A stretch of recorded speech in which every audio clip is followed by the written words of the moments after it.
அக்ஷசன் ஒருவன் என்ன பண்ணா கொண்டு போய் உள்ள பாதாள விட்டு எடுத்து விட்டான். அவர் கஷ்டப்பட்டார். அதை கண்டு எம்பெருமான் என்ன பண்ணா, இந்த ஜகத்துக்குள்ளே புகுந்து உள்ளே சென்ற அவதாரம் வராக அவதாரம்.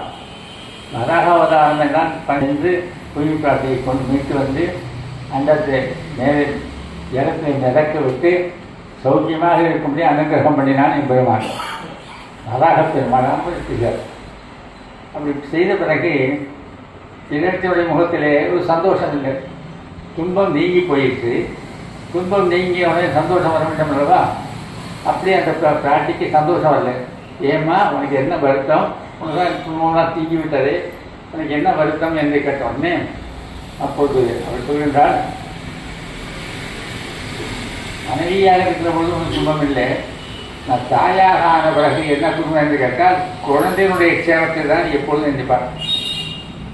கல்யாணம் ஆன பிறகு சந்தோஷமாக புருஷனோடு கூட இருந்தாலும் கூட குழந்தை பெற்ற பிறகு குழந்தையினுடைய முக்கியமான ஆரோக்கியம்தான் முதலில் இருக்கும். அதுக்கு அடுத்ததுதான் கணவன். கல்யாணம் உடனே கணவன் முக்கியம்.